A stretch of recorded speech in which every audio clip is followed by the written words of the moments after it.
The Leather Funnel by Sir Arthur Conan Doyle. My friend Lionel Dacre lived in the Avenue du Wagram, Paris.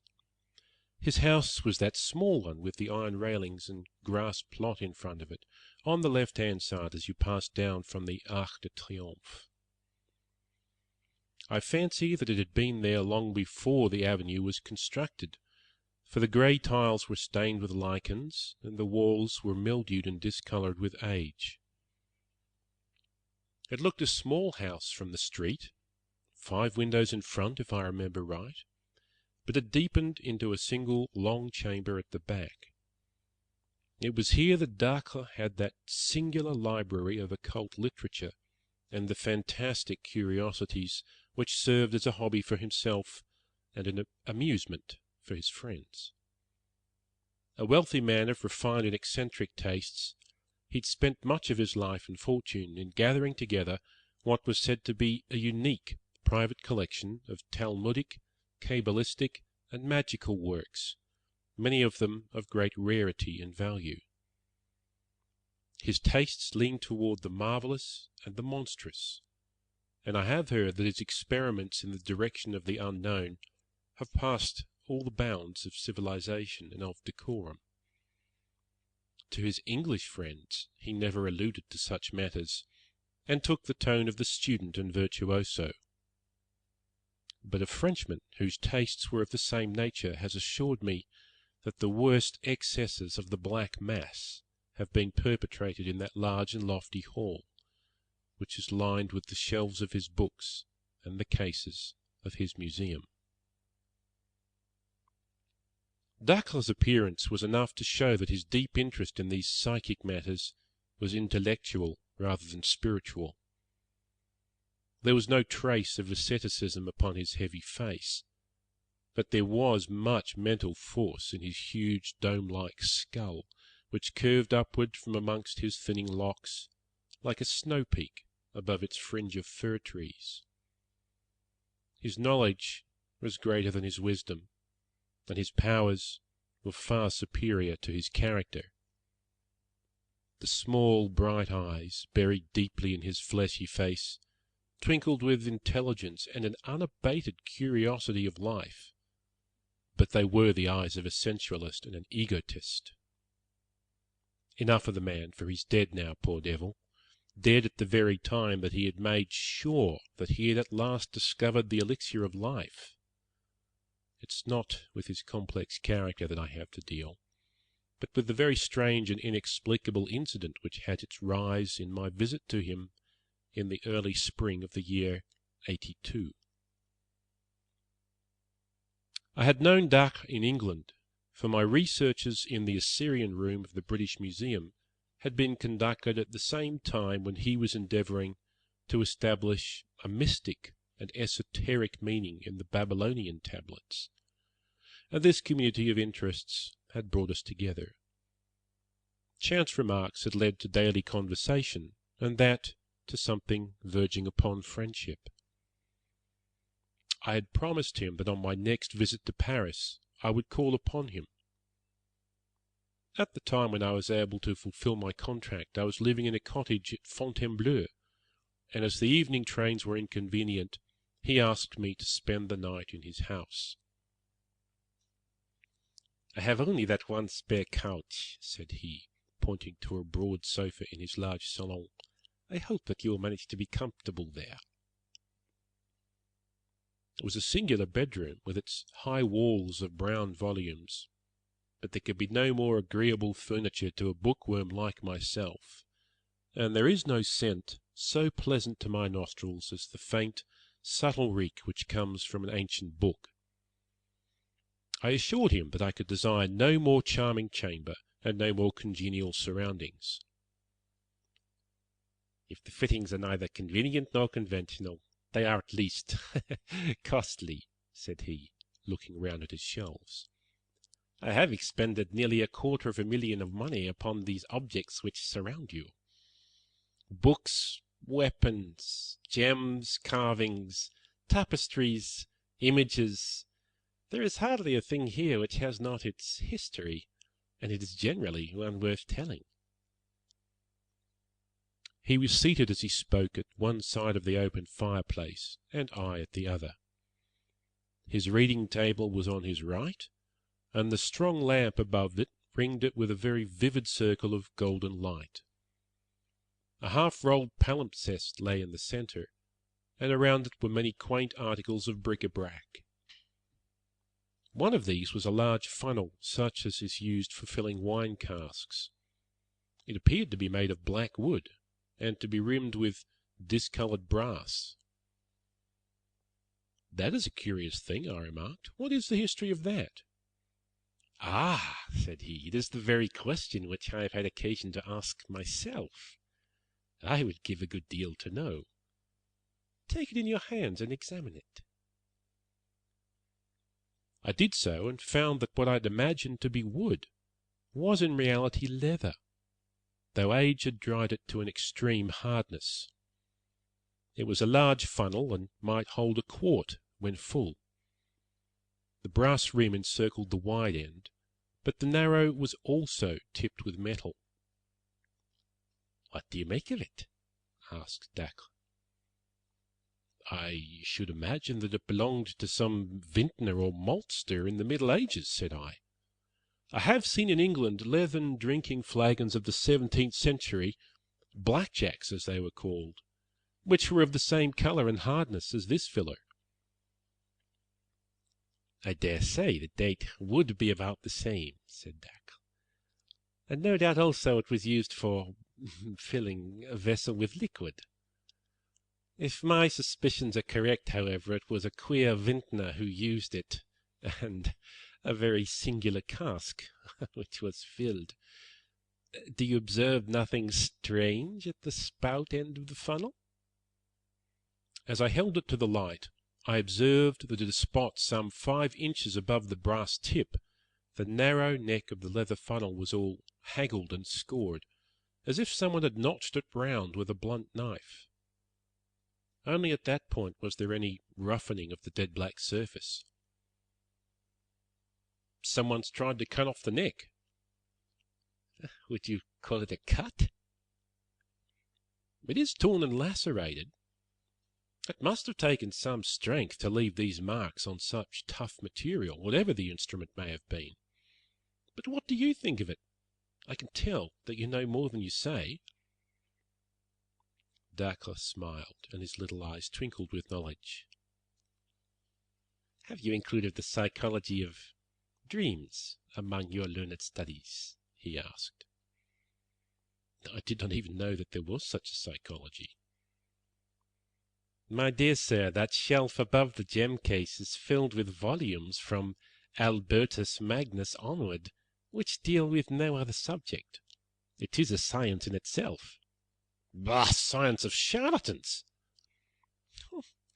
"The charlatan is always the pioneer. From the astrologer came the astronomer. From the alchemist, the chemist. From the mesmerist, the experimental psychologist. The quack of yesterday is the professor of tomorrow. Even such subtle and elusive things as dreams will in time be reduced to system and order.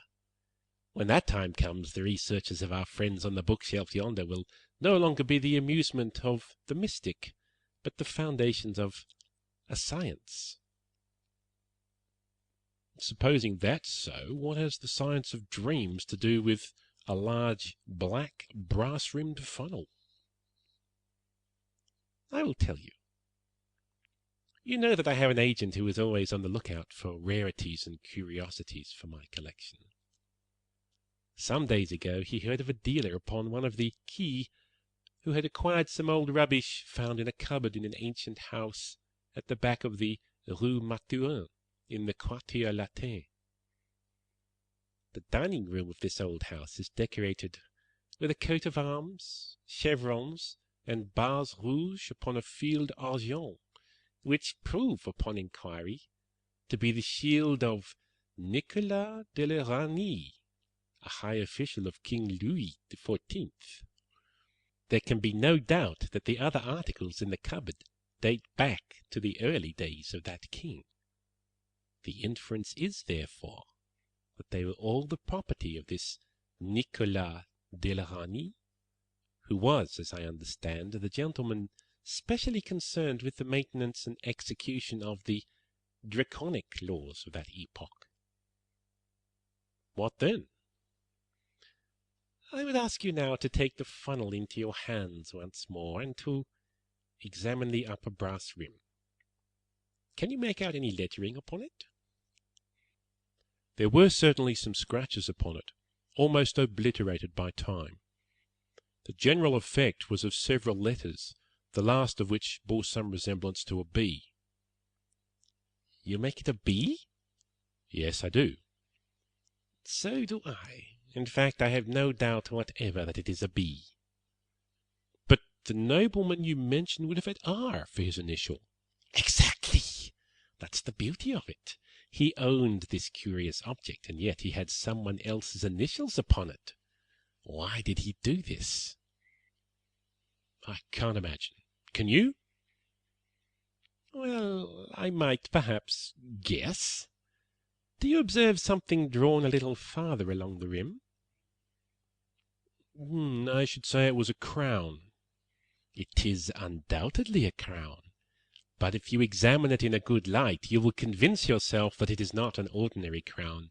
It is a heraldic crown, a badge of rank, and it consists of an alternation of 4 pearls and strawberry leaves, the proper badge of a marquis.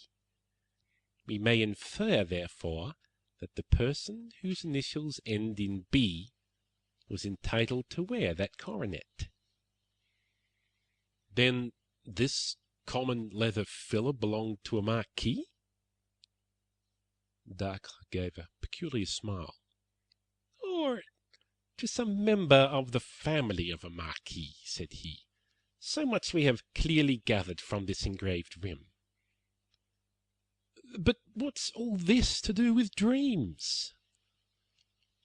I do not know whether it was from a look upon Dacre's face or from some subtle suggestion in his manner, but a feeling of repulsion, of unreasoning horror came upon me as I looked at the gnarled old lump of leather. I have more than once received important information through my dreams, said my companion in his didactic manner, which he loved to affect. I make it a rule now, when I am in doubt upon any material point, to place the article in question beside me as I sleep, and to hope for some enlightenment. The process does not appear to me to be very obscure, though it has not yet received the blessing of orthodox science. According to my theory, any object which has been intimately associated with any supreme paroxysm of human emotion, whether it be joy or pain, will retain a certain atmosphere or association which it is capable of communicating to a sensitive mind. By a sensitive mind I do not mean an abnormal one, but such a trained and educated mind as you or I possess. You mean, for example, that if I slept beside that old sword upon the wall, I might dream of some bloody incident in which that very sword took part? An excellent example, for as a matter of fact, that sword was used in that fashion by me, and I saw in my sleep the death of its owner, who perished in a brisk skirmish which I have been unable to identify, but which occurred at the time of the wars of the Frondists. If you think of it, some of our popular observances show that the fact has already been recognized by our ancestors, although we, in our wisdom, have classed it among superstitions. For example? Well, the placing of the bride's cake beneath the pillow in order that the sleeper may have pleasant dreams. That is one of several instances which you will find set forth in a small brochure which I am myself writing upon the subject.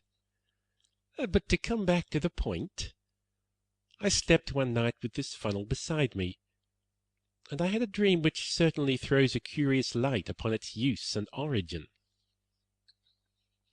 What did you dream? I dreamed... He paused, and an intent look of interest came over his massive face. "By Jove, that's well thought of," said he. "This really will be an exceedingly interesting experiment. You are yourself a psychic subject, with nerves which respond readily to any impression." "I've never tested myself in that direction." "Then we shall test you tonight. Might I ask you as a very great favour, when you occupy that couch tonight, to sleep with this old funnel placed by the side of your pillow?" The request seemed to me a grotesque one, but I have myself, in my complex nature, a hunger for all which is bizarre and fantastic. I had not the faintest belief in Dacre's theory, nor any hopes for success in such an experiment, yet it amused me that the experiment should be made. Dacre, with great gravity, drew a small stand to the head of my settee and placed the funnel upon it. Then, after a short conversation, he wished me good night and left me. I sat for some little time smoking by the smouldering fire, and turning over in my mind the curious incident which had occurred and the strange experience which might lie before me. Sceptical as I was, there was something impressive in the assurance of Dacre's manner, and my extraordinary surroundings, the huge room with the strange and often sinister objects which were hung round it, struck solemnity into my soul. Finally I undressed, and turning out the lamp, I lay down. After long tossing, I fell asleep. Let me try to describe as accurately as I can the scene which came to me in my dreams. It stands out now in my memory more clearly than anything which I have seen with my waking eyes. There was a room which bore the appearance of a vault. 4 spandrels from the corners ran up to join a sharp, cup-shaped roof. The architecture was rough, but very strong. It was evidently part of a great building. 3 men in black, with curious, top-heavy black velvet hats, sat in a line upon a red-carpeted dais. Their faces were very solemn and sad. On the left stood 2 long-gowned men with portfolios in their hands, which seemed to be stuffed with papers. Upon the right, looking toward me, was a small woman with blonde hair and singular light blue eyes, the eyes of a child. She was past her first youth, but could not yet be called middle-aged. Her figure was inclined to stoutness, and her bearing was proud and confident. Her face was pale, but serene.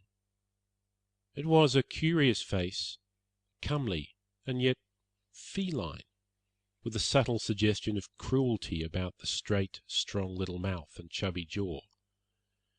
She was draped in some sort of loose white gown.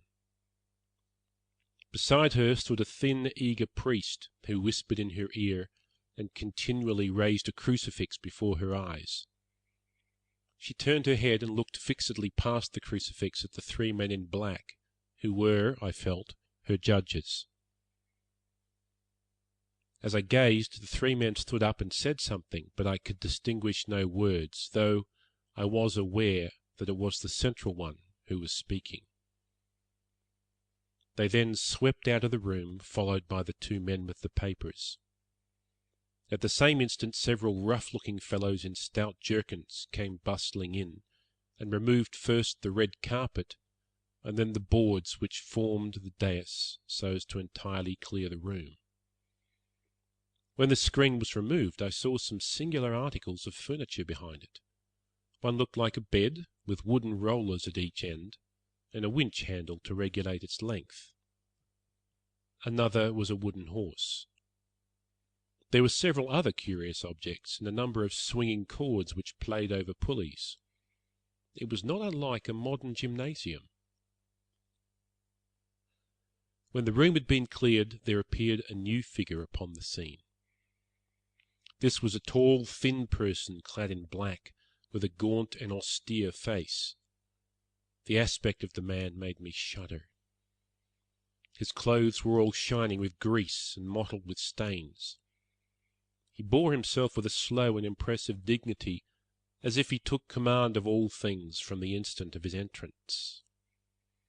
In spite of his rude appearance and sordid dress, it was now his business, his room, his to command. He carried a coil of light ropes over his left forearm. The lady looked him up and down with a searching glance, but her expression was unchanged. It was confident, even defiant. But it was very different with the priest. His face was ghastly white, and I saw the moisture glisten and run on his high, sloping forehead. He threw up his hands in prayer, and he stooped continually to mutter frantic words in the lady's ear. The man in black now advanced, and taking one of the cords from his left arm, he bound the woman's hands together.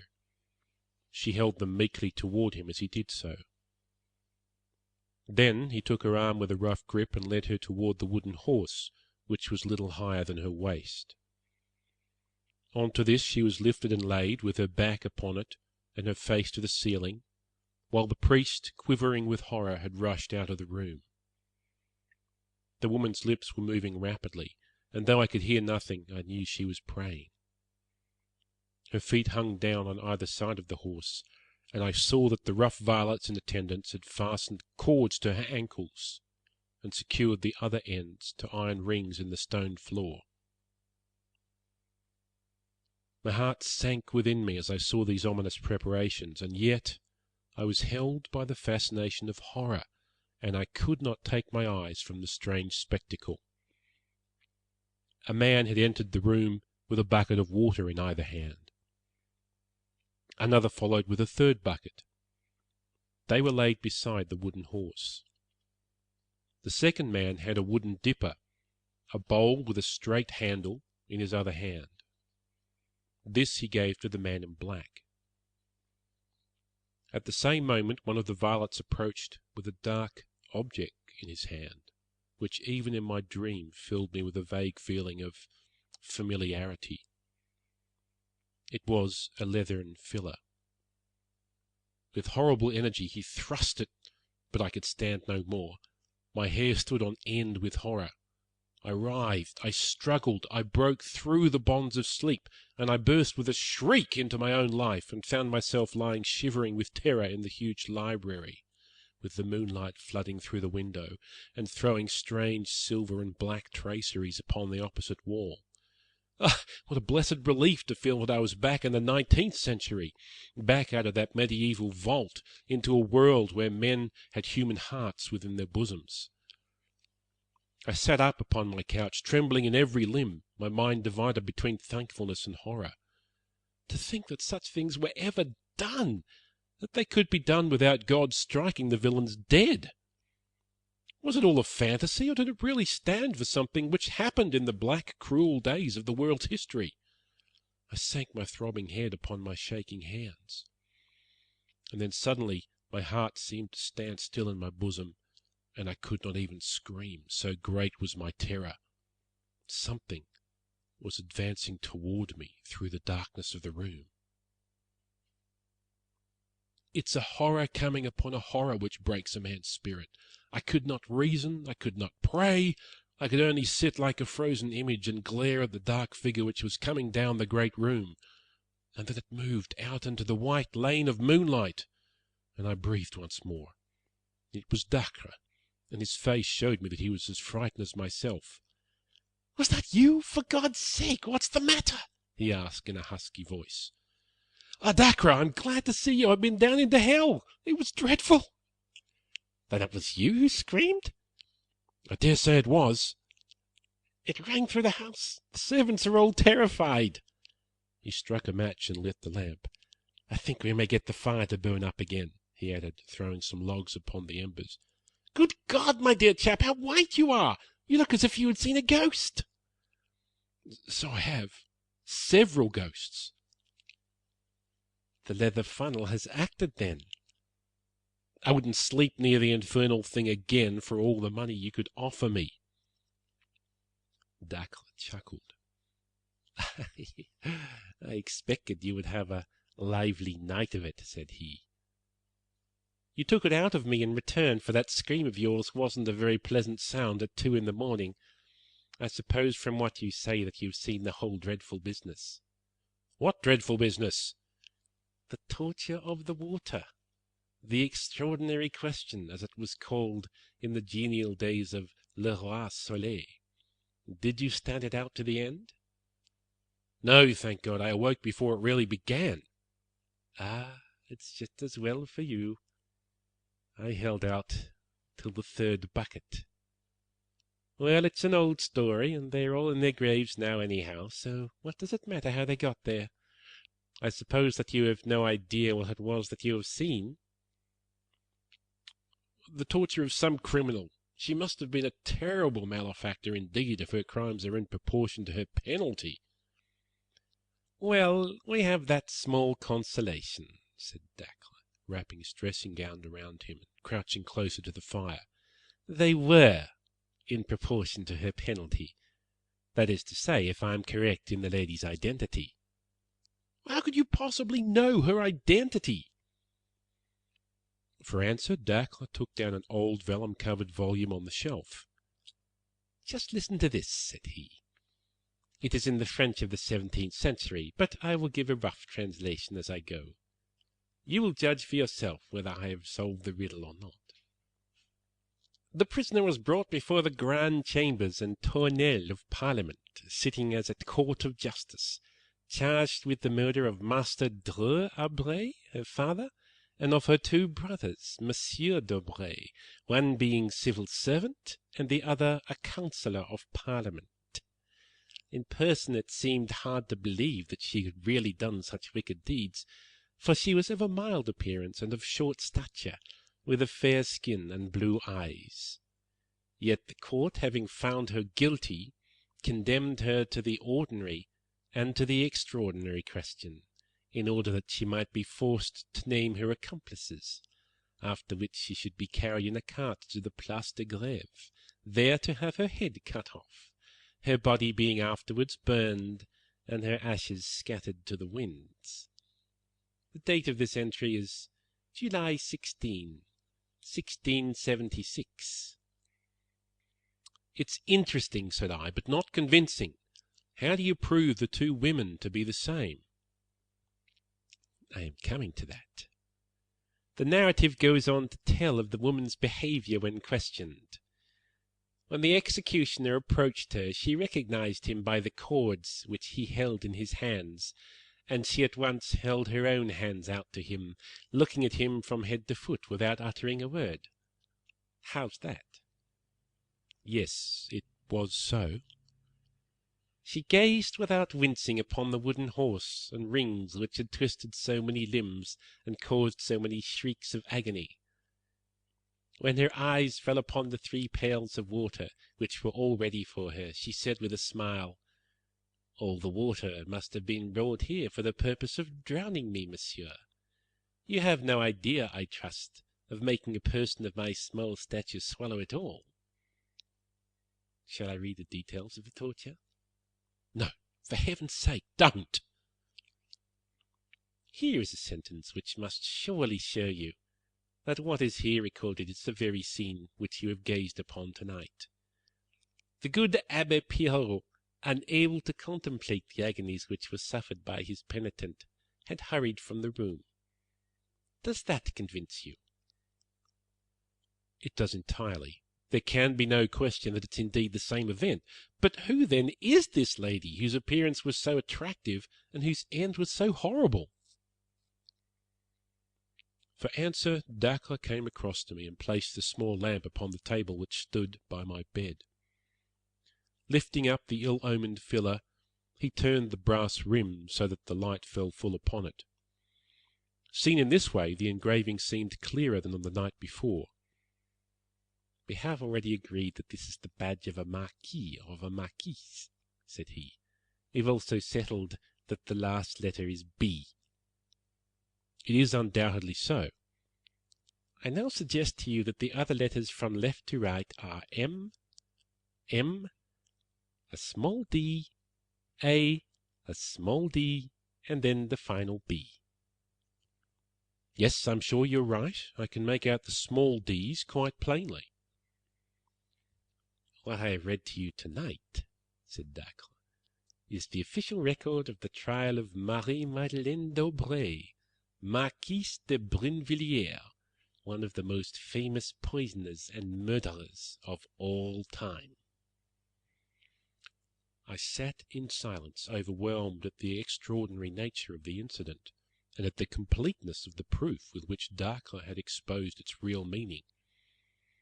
In a vague way I remembered some details of the woman's career, her unbridled debauchery, the cold-blooded and protracted torture of her sick father, the murder of her brothers for motives of petty gain.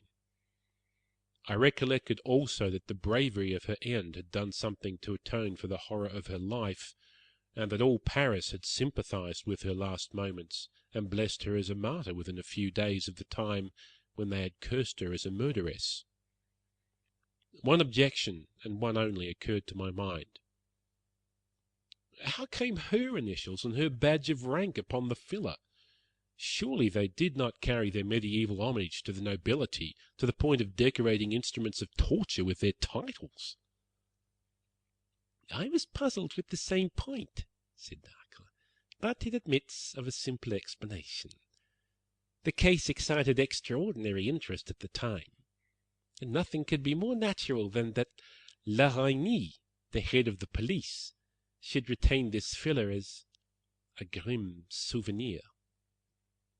It was not often that a Marchioness of France underwent the extraordinary question. That he should engrave her initials upon it for the information of others was surely a very ordinary proceeding upon his part. And this? I asked, pointing to the marks upon the leathern neck. She was a cruel tigress, said Dacre as he turned away. I think it is evident that, like other tigresses, her teeth were both strong and sharp. End of the leather funnel.